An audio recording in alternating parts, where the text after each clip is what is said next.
श्रीमद् भागवत गीता जी का 11वां अध्याय प्रारंभ। विश्व रूप दर्शन। अर्जुन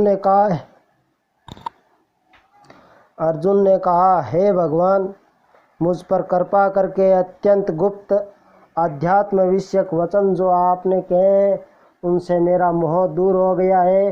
हे कमल नेत्र, मैंने जीवों की उत्पत्ति और नाश का कारण और आपका अक्षय महात्म्य आपके मुखारविंद से विस्तार पूर्वक सुना। हे पुरुषोत्तम, आपने जैसा अपना वर्णन किया वे आपका रूप देखने की मेरी इच्छा है। हे योगेश्वर, हे मधुसूदन, आप यदि मुझे उसको देखने योग्य समझें तो आप अपना वे अव्यय रूप मुझे दिखलाइए। श्री भगवान ने कहा, हे पार्थ, नाना प्रकार के दिव्य रूपों को देख। हे भारत, तुम वसु, रुद्र, अश्विनी कुमार, मरुदगण और पहले कभी ने देखे हो ऐसे आश्चर्यजनक रूपों को देखो। हे गुडाकेश, चराचर सहित ये जगत देखो तथा और जो कुछ देखना चाहो यहाँ मेरे देह में देख लो, परंतु इन नेत्रों से तुम मुझे नहीं देख सकोगे, इसलिए मैं तुमको दिव्य नेत्र देता हूँ, उससे मेरा दिव्य रूप देखो। संजय ने धृतराष्ट्र से कहा कि हे राजन, इस प्रकार श्री कृष्णचंद्र जी ने अर्जुन से कहा और उसको दिव्य दृष्टि देकर अपना अलौकिक रूप दिखाया। उस विश्व रूप के अनेक मुख और अनेक नेत्र थे, उसमें अनेक अद्भुत दृश्य थे। देह पर अनेक सुंदर आभूषण तथा आयुध सुसज्जित थे। देह पर दिव्य दिव्य मालाएं, वस्त्र, दिव्य गंध शरीर पर लगे थे। उस समय आश्चर्य में अनंत देव के सब और मुख दिखाई देते थे। आकाश में यदि हजारों सूर्य की प्रभा एक साथ हो तो उस महात्मा की प्रभा की क्षमता नहीं कर सकेंगी। उस समय अर्जुन ने देवादिदेव के शरीर में अनेक प्रकार से विभक्त इस समस्त जगत को एकत्रित देखा। तब अर्जुन आश्चर्य से चकित हो गया, उसका शरीर रोमांचित हो गया। उसने शीश नवाकर हाथ जोड़कर कहा, हे देव, तुम्हारी देह में सब देव, भिन्न भिन्न प्राणियों के समुदाय, कमलासन पर बैठे हुए देवताओं के इस ब्रह्म, संपूर्ण ऋषि और दिव्य सर्पों में मैं देखता हूँ। हे विश्वेश्वर, तुम्हारे अनेक भुज, अनेक उदर, अनेक मुख, अनेक नेत्र, तुम्हारा रूप अनंत है। तुम्हारे अंत तथा आदि को नहीं देखता, किंतु समस्त विश्व में तुम्हारा रूप देखता हूँ। तुमको किरीट युक्त, गदा चक्रधारे, चारों ओर से देदीप्यमान तेजोराश्मिये, सर्वत्र चमकते हुए अग्नि तथा सूर्य की भांति प्रकाशवान, दुर्निक्षित और अपरंपार देख रहा हूँ। मेरे मत से तुम ही ब्रह्म जानने की वस्तु, विश्व के महान आधार, नित्य सनातन धर्म के रक्षक, पुराण पुरुष हो। मैं आपको आदि, मध्य तथा अंत से रहित, अनंत शक्ति, अनंत भुज, चंद्र सूर्य नेत्र जिसके कांतिमान अग्नि के सदृश्य मुख वाला आपके तेज से संपूर्ण संसार को तपते हुए देख रहा हूँ। हे महात्मन, पृथ्वी और आकाश के मध्य की वह अनंत और संपूर्ण दिशाएं आपसे ही व्याप्त हो रही है। आप ये अद्भुत और उग्र रूप देख तीनों लोग व्यथित हो रहे हैं। ये देवी देवताओं के समूह तुम्हारी शरण में आ रहे हैं। उनमें कितने हैं भयभीत होकर हाथ जोड़ आपकी प्रार्थना कर रहे हैं। महर्षियों और सिद्धों का समूह स्वस्ति कर रहा है, नाना प्रकार से आपकी प्रशंसा कर रहा है। रुद्र, आदित्य, वसु, साध्य, विश्वदेव, अश्विनी, मारुत पिता, गंधर्व, यक्ष, असुर, सिद्ध इनके संग विस्मित होकर आपकी ओर टकटकी लगा देख रहे हैं। हे महाबाहु, अनेक नेत्र, अनेक बाहु, अनेक जांग, अनेक पेट, कराल दंत युक्त आपका ये विशाल रूप देख सब अत्यंत भयभीत हो रहे हैं।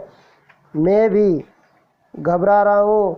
आकाश तक पहुँचते हुए प्रकाशमान अनेक वर्णों में फैलाए हुए मुख को अत्यधिक तेज वाले विशाल नेत्र युक्त तुमको देखकर हे विष्णु, मेरा जी घबरा रहा है। मुझसे धैर्य रहा नहीं जाता और चित्त स्थिर नहीं होता।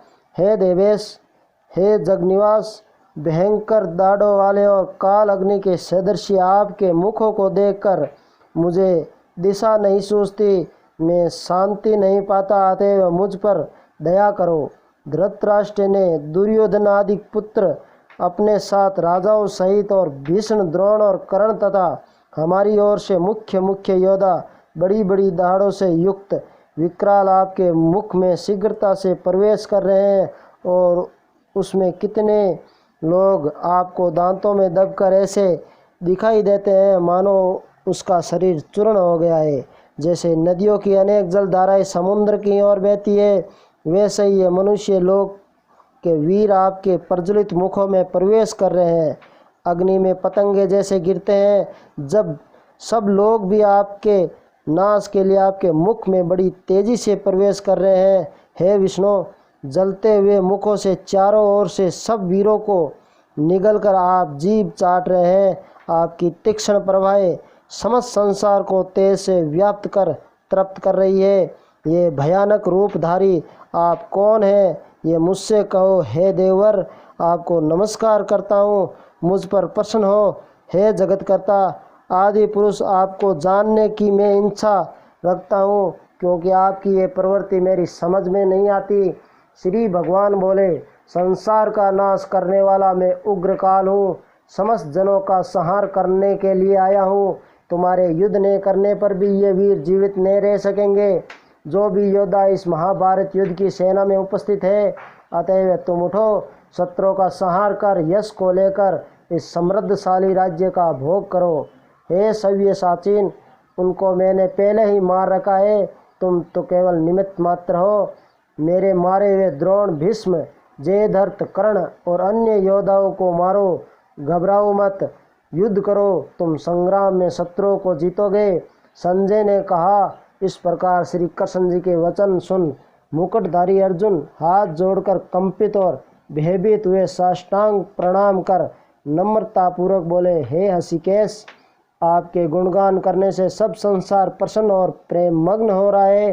राक्षस डरकर दिशाओं की ओर भाग रहे हैं और सिद्ध आपको नमस्कार करते हैं, सो ठीक है। हे महात्मन, हे अनंत, हे देवादिदेव, हे जगनिवास, आप ब्रह्मा से भी श्रेष्ठ हो, आपको देवता क्यों ने नमस्कार करे।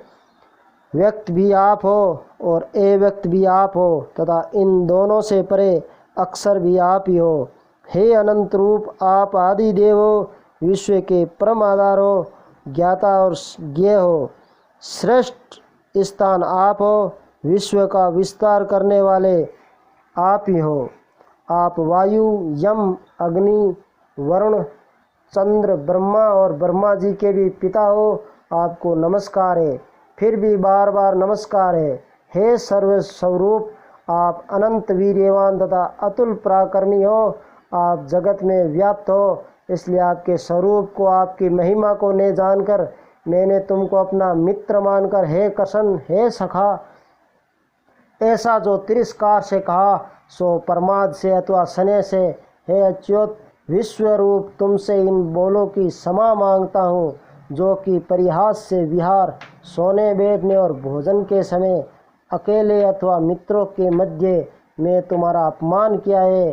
तुम इस स्थावर जंगम रूप लोक के पिता, पूज्य और महान गुरु हो। त्रिलोकी में भी तुम्हारे समान कोई नहीं है, मुझसे अधिक अतुल्य प्रभाव कहाँ से होगा। इसलिए हे ईश, तुमको सिर झुकाकर प्रणाम करके यही प्रार्थना करता हूँ कि मुझ पर कृपा करो। हे देव, जैसे पिता पुत्र के, मित्र मित्र और पीढ़ी पीढ़ी के अपराध को क्षमा करता है, वैसे ही तुम मेरे अपराध को क्षमा करो। हे देव, पहले कभी नहीं देखा ऐसा आपका रूप देखकर रोमांचित हूँ और भय से मेरा मन व्याकुल भी है, इसलिए वही पहला रूप मुझको दिखाओ।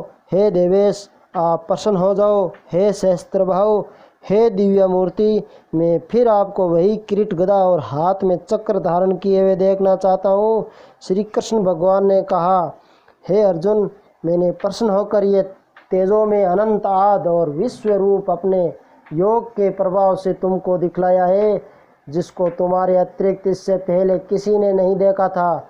हे पांडवों में श्रेष्ठ, मनुष्य लोक में तुम्हारे सिवाय कोई वेदों के अध्ययन, दान, अग्निहोत्र और घोर तपों को करके भी ये रूप धारण किए मुझको नहीं देख सकता। मेरा ऐसा भयानक रूप देख तुम व्याकुल और मूढ़ हो। भेद त्याग प्रसन्नचित्त होकर फिर तुम मेरा वही रूप देखो। संजय ने कहा। श्री कृष्ण जी ने फिर अपना चतुर्भुज रूप दिखलाया और सौम्य रूप धारण कर उस महात्मा ने अर्जुन को भी भयभीत था धीरज बंधाया। अर्जुन ने कहा, हे जनार्दन, आपके सौम्य दिव्य मंगल रूप को देखकर अब मैं प्रसन्नचित्त हो स्वस्थ को प्राप्त हुआ। श्री कृष्ण बोले, हे अर्जुन, मेरा ये विश्व रूप तुमने देखा है, इसका दर्शन संभव नहीं। देवता भी इस रूप के दर्शन की आकांक्षा करते हैं। हे अर्जुन, जैसे मेरा रूप तुमने देखा है, ऐसे रूप को वेद अध्ययन, तप, दान व यज्ञ आदि क्रम द्वारा देखना भी असंभव है। हे अर्जुन, हे प्रतप्त, मेरा जो विश्व रूप है उसको मनुष्य अनंत भक्ति द्वारा जान सकते हैं और तत्व ज्ञान द्वारा उसमें लीन हो सकते हैं। हे अर्जुन, जो कोई मनुष्य मेरा ही भक्ति के लिए कर्म करता है, मुझ ही को सर्वोत्तम मानते हैं, मुझ में भक्ति रखते हैं, सर्व सांसारिक सुखों से मुख मोड़ चुके हैं, संपूर्ण प्राणी मात्र से वैर त्याग चुके हैं, वे ही मुझको प्राप्त हो सकते हैं। श्री कृष्ण अर्जुन संवाद विश्व रूप दिव्य योगो नाम 11वां अध्याय समाप्त।